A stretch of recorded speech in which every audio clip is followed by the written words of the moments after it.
anggaplah pertanyaan saya ini adalah pertanyaan yang mewakili banyak orang. Betul. Kenapa Akang gabung ke Hizbut Tahrir, Kang? Ya, jadi saya juga pernah menyampaikan dalam video saya ya. Video saya itu saya upload ketika menanggapi tahun 2017. Ketika ada santer sekali berita tentang pembubaran Hizbut Tahrir Indonesia.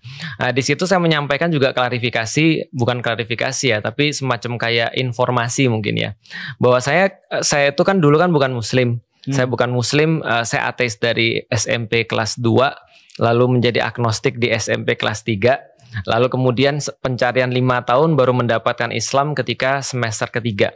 Nah kebetulan yang ketika saya semester ketiga itu, yang menghantarkan saya Islam itu adalah salah satu aktivis Hizbut Tahrir. Nah ketika itu saya mendapatkan informasi, lalu kemudian mengetahui, oh ternyata yang saya cari itu adalah Islam yang ini nih sebenarnya. Islam yang sebenarnya yang saya lihat itu seperti itu. Karena selama ini ketika saya melihat Islam itu kayak, ini kok nggak meyakinkan kayak agama. Sampai by the way gitu, saya agak kemana-mana dikit.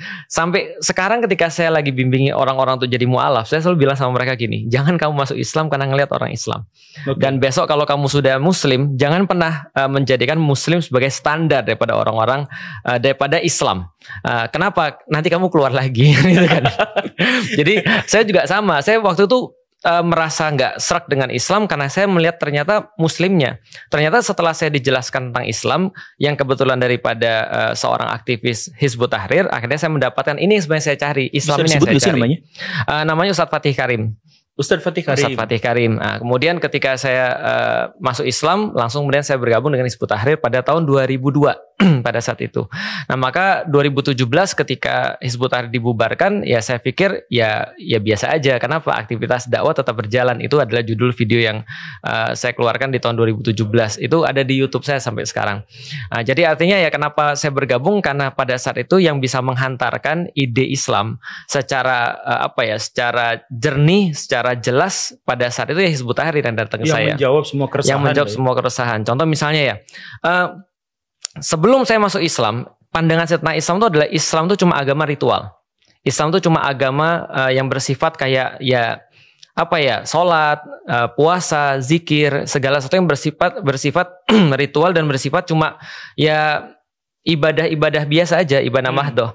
Nah, dan saya pikir kalau gitu apa bedanya dengan agama-agama yang lain yang juga menyediakan ibadah-ibadah ritual, ibadah-ibadah yang bersifat ibadah ya mahdoh saja gitu maksudnya. Nah, ternyata setelah saya dapat, oh ternyata tidak. Islam itu satu paket. Dia adalah pandangan hidup, dia adalah prinsip hidup, dia harus diterapkan. Maka bedanya orang-orang muslim dengan orang-orang yang beragama lain itu jelas bahwasanya Islam tidak hanya ibadah yang bersifat mahdoh, tapi ibadahnya itu bersifat sempurna. Yaitu adalah sebuah sistem hidup tadi. Keseluruhan sebuah sistem hidup. Nah, di titik itu kemudian saya menyadari ini yang saya cari. Nah, karena itulah kemudian itu kebetulan saya nggak dapatkan pada yang lain. Dan diskusinya cukup hangat pada saat itu. Karena kan santer sekali kan 2001 kan pemboman WTC ya. Oh iya. Dan waktu itu kan Oh jadi lagi diteroris-terorisin gitu umat muslim pada waktu itu ya. Betul, lagi diteroris-terorisin. Dan waktu itu saya ke tempat teman saya, itu ada kejadian menarik. Di IPB itu kan pusatnya orang-orang ekstrim ya. Gitu kan? Jadi Bogor. Ekstrim kan semuanya kan dari situ ya. Ekstrim dalam arti ada yang bagus dan ada yang buruk ya gitu ya. Nah, ekstrim. Teman saya terus kemudian ada tulisan, dia tulisan begini, ini kamarnya Samsul bin Laden gitu.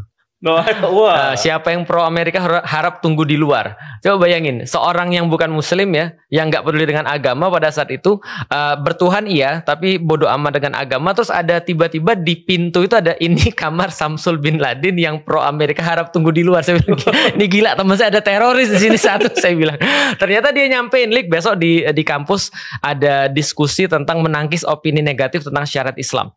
Ternyata justru itu menjadi sebuah jalan hidayah bagi saya. Karena saya tahu, oh ternyata Islam punya syariat. Ternyata Islam nggak cuma urusan-urusan ritual. Di situ saya baru dapat, oh ternyata Islam itu satu paket lengkap tentang kehidupan. Nah, itu yang kebetulan yang disampaikan oleh Hizbut Tahrir. Nah, makanya kemudian ketika saya memutuskan untuk jadi seorang muslim, ya saya menjadi seorang aktivis Hizbut Tahrir pada saat itu juga. Kenapa? Karena saya melihat, ya saya berhutang banyak pada orang-orangnya, pada kemudian ide yang disampaikan, bahwasanya ini menjadi jalan hidayah buat saya. Gitu. Semangat sekali ya. Iya, kan kita kan promo. Iya. Ya, kita memang sedang mempromosikan sesuatu. Betul. Tapi gini, langsung ada yang komplain tuh. Iya. Orang Jawa Timur saya ingat. Ini siapa nih orang? Baru masuk Islam tiba-tiba jadi ustadz, dipanggil sana sini. Saya udah puluhan tahun di pesantren, saya udah puluhan tahun jadi macan podium, tapi belum bisa nembus level nasional. Ini siapa? Baca Quran masih belibetan, tiba-tiba langsung jadi ustadz. Kan ada banyak yang seperti itu ya. Saya juga pernah baca itu di banyak media seperti betul. itu. Jalan itu pertanyaan kedua saya. Udah mualaf, tiba-tiba langsung jadi ustadz. Gimana ceritanya itu? Kalau saya tidak terlalu memusingkan tentang anggapan, nggak memusingkan tentang label dan segala macam. Karena bagi kita kan gini ya, sesederhana kalau orang punya ide, itu adalah salah satu ciri orang punya ide atau orang itu punya sesuatu yang dia cintai adalah kalau katanya siapa namanya seorang penyair, kok aku jadi lupa ya namanya ya? Yang mana? Penyair yang nulis buku Al Mustafa itu siapa tuh namanya? Yang sering di quotes itu. Terkenal banget penyairnya, kok aku jadi lupa ya, tiba-tiba hilang dari kepalaku. Bukan Rumi. Dia bukan orang muslim by the way, tapi dia sering dikira sebagai orang muslim. Edward Said. Bukan. Khalil Gibran. Ya. Gibran itu bukan orang muslim. Bukan. Khalil Gibran itu pernah ngomong gini, bahwa orang yang mencinta itu akan diberikan dua karunia, yaitu adalah lidah dan air mata. Ya kan? Artinya orang-orang yang jatuh cinta itu ya zaman dulu ya, misalnya pernah gak guru gembul nulis di meja gitu? Gay love siapa gitu misalnya, terus dikasih love, terus dikasih panah gitu kan ya. Itu aktivitas kita pikir orang ngapain sih vandalisme gitu kan ya. Orang ngapain sih coret-coret, orang ngapain sih pakai gembok kalau di Korea misalnya untuk kasih tau love dan segala macam. Karena namanya cinta tuh pasti akan selalu menemukan bentuk verbal. Nah, maka bentuk verbal itu adalah bukti daripada rasa cinta itu sendiri. Nah, maka saya secara pribadi ketika saya mendapatkan Islam, yang saya pikir ini kan keren banget gitu kan. Kok orang-orang bisa nggak tahu tentang Islam tuh kayak begini? Kok mereka bisa nggak jatuh cinta pada Islam? Kok mereka bisa untuk ninggalin agamanya sendiri? Nah, itu membuat saya kemudian untuk langsung ngomong kemana-mana. Nah, karena ngomong kemana-mana ya itu namanya karunia mu'alaf ya. Orang kan pasti mau tahu tuh. Kenapa nih orang sipit nih milih Islam gitu kan? Kenapa nih misalnya Felix ini meninggalkan agamanya yang lama, yang dia nggak ada kekurangan di sana, yang dia justru mendapatkan support yang banyak di sana, mengambil resiko untuk sesuatu yang mungkin asing bagi dia. Nah, itu kan orang mau tahu tuh. Nah, makanya diundang kemana-mana. Nah, mungkin kalau tadi yang bertanya mungkin dia perlu murtad dulu kali ya. Enggak, jangan itu kan ya. Itu guyonan aja. Kalau mualaf itu ada privilege tertentu. Betul, itu gitu. Privilege betul. Nah, privilege itu yang kemudian yang ada pada saya secara pribadi. Orang-orang mau tahu dong kenapa saya masuk Islam. Nah, itu yang nggak ada pada orang-orang Muslim. Bukan mengustadkan diri, tetapi karena cinta yang luar biasa pada Islam dan ngomong kemana-mana adalah ekspresi cinta itu. Betul, itu konsekuensi saya pikir ya. Sama kayak ada orang bilang gini, saya pernah punya teman, dia baru nonton film Endgame. Itu bukan agama loh Endgame yang terakhir. Endgame yang part 1. Dia baru nonton, setelah dia nonton dia bilang gini, Ustadz harus nonton pergi ke bioskop. Aku bilang kenapa? Pokoknya harus pergi ke bioskop. Aku bilang, iya emang kenapa? Nonton Endgame saat. Aku bilang nanti aja, aku belum ada waktu. Nanti aja, jangan saat harus sekarang. Nanti aja pas aku pergi naik pesawat, nanti aku nonton di pesawat. Karena aku kan jarang ya pergi ke bioskop. Hampir berapa? 15 tahun udah aku nggak ke bioskop. Saya nggak pernah. Nah ya, nonton yuk. Nah jadi, terus aku bilang, kenapa aku harus nonton? Dia bilang gini, Ustadz, kalau seandainya ada satu film yang boleh saya pilih untuk seumur hidup saya tonton, maka ini adalah filmnya. Kan menarik tuh. Lah aku pikir gini, semua orang yang punya rasa cinta pasti akan menemukan bentuk verbal kan gitu. Nah itu kan promosi dia terhadap film Endgame. Padahal Endgame itu bukan agama dia. Tapi kenapa dia mau promosin? Karena ada satu value yang dia dapat yang dia pikir orang lain harus tahu. Nah ini kan persis kayak agama kan ya. Maka ketika kita sudah ketemu dengan Islam, ya konsekuensinya saya harus nyampein dong. Saya nggak peduli apakah orang manggil saya ustadz atau ke orang melabeli saya apa. Saya nggak peduli sih. Kenapa? Karena saya lebih fokus pada diri saya sendiri aja. Sebegitu. Tapi kan gini, kan ada banyak orang cerita bahwa Cina tuh gak cocok jadi Muslim. Betul. Mindsetnya beda. Iya, memang cocoknya jadi boyband.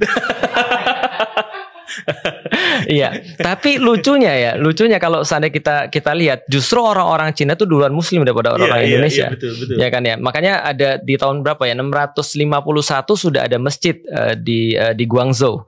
Sedangkan di Indonesia masjid yang terdata paling awal mungkin kalau di Jawa ya 1400-an kan ya masjid Demak ya. 1400-an Masjid Demak itu pun sudah nggak ada trace-nya lagi karena dibuatnya dari kayu ya. Tapi yang kalau kita lihat di Cina ternyata dari tahun 651 kita sudah bisa melihat trace ada masjid di situ. Kan sahabat yang langsung ke sana. Ada sedikit ini sih debatable. Karena ketika saya ke sana langsung, guru, di situ saya mendapatkan ternyata di situ bukan Sa'ad bin Abi Waqqas, tapi namanya Abi Waqqas. Jadi kalau saat beberapa referensi yang kita dapatkan harusnya meninggalnya kan di daerah Syam ya. Tapi kalau misalnya Abi Waqqas, nah itu ada makamnya di sana. Yang jelas pasti ada pendakwahan di sana. Karena dakwah di sana tuh ya memang sudah dari tahun ya abad ke-7 lah, tahun 600-an ya. Kira-kira kan kalau masjidnya berdiri 651 nggak mungkin dakwahnya dimulai dari 650 kan gitu. Ya maksud saya gini Kang. Maksud saya orang-orang Cina merasa gak cocok sama Islam karena mindset yang berbeda adalah karena orang Cina berpikir tentang dunia. Bukan tentang dunia, nanti disebut rasis lagi. Kan Islam juga pikir tentang dunia. Nah, iya itulah maksudnya kan orang-orang Islam itu berpikir kalau misalkan jadi misalkan gini lah, ada Cina sama Islam debat. Jadi kalau misalkan orang Cina datang, kalau Muslim datang ke kantor terus terlambat, dia bilang qadarullah terlambat. Kalau Cina dimarahin, lu kenapa harus gini, nggak boleh lagi datang terlambat dan sebagainya gitu kan. Betul. Terus kalau misalkan orang Cina dagangan gak laku, mikir gimana caranya. Kalau orang Muslim dagang gak laku, ya ada rezeki mah sudah diatur sama yang di atas. Nah kan ada perbedaan mindset seperti itu yang membuat yang Cina tuh susah sekali diislamkan. Ini kenapa yang sipit-sipit benar. Jadi aku juga sangat merasa begitu. Ada dua jawaban ya. Pertama stereotyping ya. Stereotyping bahwasanya seolah-olah Cina itu tidak sama dengan Islam, dan itu terjadi pada keluargaku. Nah, jadi keluargaku pada saat itu berkata, nenekku ya, waktu SMP dia udah ngelihat ini kayaknya anak nih bermasalah nih. Kenapa? Karena dia nggak mau Buddha, dia nggak mau Katolik. Dan dia bilang pada saat itu, Lik, kamu boleh pilih agama apa aja asal jangan Islam. Karena kita itu adalah orang Chinese, kita tidak cocok dengan Islam. Iya, gitu memang. Betul. Nah, itu adalah pertama stereotyping. Yang kedua adalah salah pemahaman menurutku. Nah, karena itulah ketika aku sudah masuk Islam, itu semua aku jelaskan dan aku luruskan di dalam buku Beyond the Inspiration, buku pertamaku. Yaitu adalah bahwa justru seharusnya orang-orang Muslim itu pemahamannya itu tidak seperti itu. Jadi itu bukan pemahaman original tentang Islam, tentang takdir. Lalu kemudian ketika ditanya qadarullah dan segala macam, qadarullah saya itu telat hari ini sudah ditulis di Lauhul Mahfuz gitu kan ya. Sudah dari sononya begitu. Enggak gitu sebenarnya. Contoh kayak gini, malah pemahaman seorang Muslim tentang masalah takdir, tentang permasalahan tawakal itu ternyata justru lebih dekat dengan orang Cina. Kenapa? Misal contoh, ketika ada seorang sahabat yang dia meninggalkan untanya tidak ditali. Lalu kata Rasulullah, kenapa nggak ditali? Dia bilang saya bertawakal.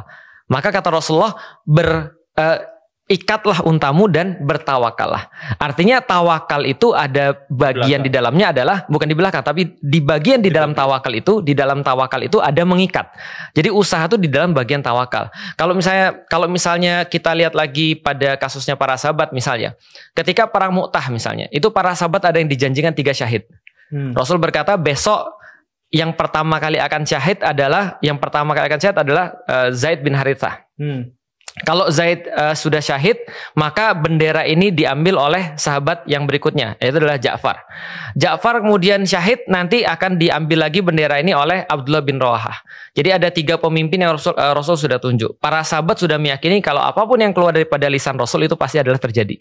Nah, berarti ini kan seolah-olah predestin gitu kan ya, predestinasi gitu kan ya. Ini kan sesuatu kalau bahasa kita sudah ditakdirkan. Sudah pasti besok Zaid sudah pasti syahid, besok sudah pasti Ja'far sudah pasti syahid, dan Abdullah bin Rawahah sudah pasti syahid, dan kalau 3-3 ini syahid kata Rasulullah, maka pilihlah di antara kalian pemimpin yang selanjutnya. Yang menarik adalah ketika sudah mengetahui itu, usaha para sahabat justru memfokuskan pada yang syahid. Maka mereka berebut menjadi pasukannya Zaid.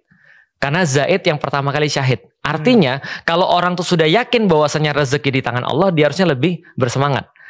Kalau dia sudah yakin bahwa Allah tuh menjanjikan suatu kebaikan bagi dia harusnya lebih bersegera dan lebih berusaha. Sama kayak gini, Guru Kemul datang ke tempat saya jam berapa ya? Datangnya hari ini jam segini. Contoh misalnya, saya datang hari Senin jam 9 pagi misalnya. Dibandingkan dengan saya tanya, Guru Kemul nanti datangnya jam berapa ya? Ya bisa hari Senin, bisa Selasa, bisa Jumat, bisa pekan depan, bisa bulan depan. Terus jam berapa? Ya bisa jadi jam 9, bisa jadi jam 12, bisa jadi jam 9 malam. Kira-kira yang mana kita lebih bersemangat? Harusnya kan yang pertama. Kenapa? Karena lebih pasti. Nah, itu seorang muslim itu harusnya begitu. Maka banyak sekali kesalahan-kesalahan orang muslim ketika memahami Islam. Itulah kenapa saya bilang jangan lihat muslimnya. Ini saya salah ngasih pertanyaan podcast ini. Tadinya tuh mau ngulik pemikiran, tapi ini dakwah semua ini. Oh, iya. Jadi hati-hati ini. Karena setiap pemikiran adalah dakwah. ini kayaknya ada upaya untuk cuci otak ini. Oh iya. Dan memang kita tidak perlu khawatir untuk cuci otak, karena pilihan cuma dua, mencuci otak atau dicuci otak. Oh iya. Gak ada netral di dunia ini. Ya, betul, either kita mempengaruhi orang dengan Islam atau kita terpengaruh dengan selain Islam. Makanya kalau misalnya ada orang ngomong gini, kalau kita punya lahan, kita nggak nanamin bunga, yang muncul pasti lalang. Nggak mungkin kemudian dia cuma tanah aja, nggak mungkin. Jadi either kita ngisi orang dengan kebaikan atau orang tuh pasti akan terisi dengan keburukan. Mantap. Iya, jadi gitu. Itu juga dakwah. Yeah.